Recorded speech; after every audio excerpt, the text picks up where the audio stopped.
সোনপাপড়ি বানানো এতটা সহজ আমি তো কল্পনাও করতে পারিনি। আর নিজের হাতে সোনপাপড়ি বানিয়ে খাওয়ার মজাটাই আলাদা।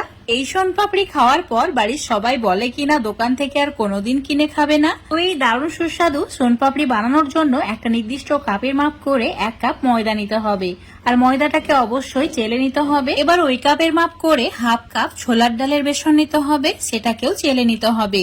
এখানে কিন্তু ছোলার ডালের বেসনটাই নেবে। এবার এই দুটি উপকরণ একসঙ্গে ভালো করে মিশিয়ে নিতে হবে। মেশানো হয়ে গেলে চুলোর উপর একটা ফ্রাই প্যান নিতে হবে। অ্যাড করে দিতে হবে 1 টেবিল চামচ ঘি। আর ঘিটা ভালোভাবে গলিয়ে নিতে হবে। চুলোর ফ্লেমটা মিডিয়াম টু লো করে রাখতে হবে। তারপরে অ্যাড করে দিতে হবে বেসন আর ময়দার মিশ্রণ। এখন এবার একটু সময় নিয়ে মিডিয়াম টু লো ফ্লেমে ভেজে নিতে হবে।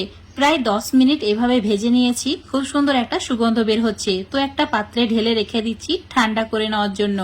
ভালোভাবে এটা ঠান্ডা করে নিতে হবে। এইভাবেই থাক ততক্ষণে চুলোর উপর একটা ফ্রাই প্যান নিতে হবে। অ্যাড করে দিতে হবে ওই কাপের মাপ করে 1.5 কাপ চিনি। আর দিয়ে দিতে হবে 1 টেবিল চামচ লেবুর রস, মানে একটি গোটা লেবুর রস অ্যাড করে দিতে হবে এই সময়।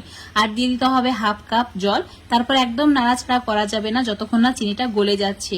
চিনি গলে গেলেই চুলোর ফ্লেমটা মিডিয়ামে রেখে অনবরত এভাবে জাল করে নিতে হবে। আর এই চিনির রসটাকে ঘন করে নিতে হবে। আর এইভাবে চেক করে দেখে নিতে হবে এটা গোটা বাজছে কিনা। যখন দেখবে ঠিক এইরকম একটা চকলেটের মতো হয়ে যাচ্ছে আর টানলে ঠিক এইরকম রাবারের মতো বড় হয়ে যাচ্ছে, মানে একদমই পারফেক্ট হয়েছে। তো একটু নাড়াচাড়া করে কালারটা একটু ব্রাউন হওয়া পর্যন্ত অপেক্ষা করতে হবে। আর সঙ্গে সঙ্গে একটা থালার মধ্যে অল্প একটু ঘি ব্রাশ করে নিয়ে এই থালাতে চিনির মিশ্রণটা অ্যাড করে দিতে হবে। আর একদম ঠান্ডা করে নিতে হবে। তো একটা হাতা বা চামচের সাহায্যে এই কাজটি কিন্তু করতে হবে। এইভাবে অনবরত নাড়াচাড়া করে মিশ্রণটা একদম ঘন করে নিতে হবে। এখন তোমাদের 3 মিনিট পর দেখাচ্ছি। দেখতেই পাচ্ছ চিনির মিশ্রণটা অনেক বেশি টান হয়ে গেছে। তো এবার এটাকে হাতের মধ্যে নিয়ে নিতে হবে। এটা কিন্তু এখন অনেক গরম, তাই হাতের মধ্যে অল্প একটু জল নিয়ে ঠিক এইভাবে নিয়ে টানতে হবে। অনবরত এভাবে টানতে হবে। আর একদম সাদা একটা দড়ির মতো করে রেডি করে নিতে হবে। এইভাবে টানলেই কিন্তু এর কালারটা চেঞ্জ হয়ে যাবে, দেখতেই পাচ্ছ। আর এটা কিন্তু অনেক বেশি সিল্কি হচ্ছে। এইভাবে অনবরত টানতেই হবে, একদমই থামা যাবে না, নাহলে এটা কিন্তু শক্ত হয়ে যাবে।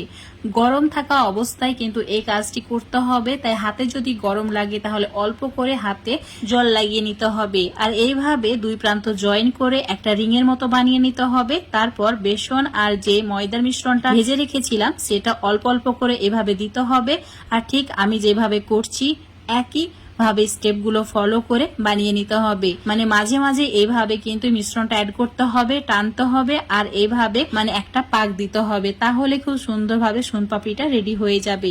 আর এই সোনপাপড়ি বানানো এতটাই সহজ যে যখন মন চাইবে নিজেই বানিয়ে নিতে পারবে বাড়িতে। দোকান থেকে কিনে খাওয়ার কোনো প্রয়োজন নেই। আর এইভাবে একবার যদি বানিয়ে খাও দোকান থেকে আর কোনোদিন কিনে খেতে ইচ্ছা করবে না। এটার স্বাদ দোকানের সোনপাপড়ির চেয়ে অনেক গুণ বেশি।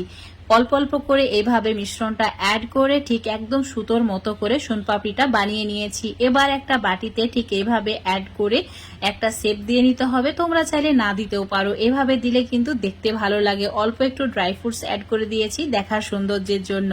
তো সোনপাপড়ি রেডি হয়ে গেছে। তো বন্ধুরা অবশ্যই এইভাবে একবার বানিয়ে খেয়ে দেখবে। আজকের এই সোনপাপড়ি রেসিপিটা যদি তোমাদের ভালো লেগে থাকে অবশ্যই লাইক শেয়ার কমেন্ট করে দেবে। ফেসবুক পেজ থেকে দেখলে পেজটাকে ফলো করে নেবে। ইউটিউব থেকে দেখলে চ্যানেলটাকে সাবস্ক্রাইব করে রাখবে আরো এরকম রেসিপিগুলো পাওয়ার জন্য। দেখতে পাচ্ছ কতটা সুন্দর হয়েছে আর এই সোনপাপড়ি বানানো কতটা সহজ। তো আমার রেসিপি ফলো করে বাড়িতে অবশ্যই একবার বানিয়ে খেয়ে দেখবে।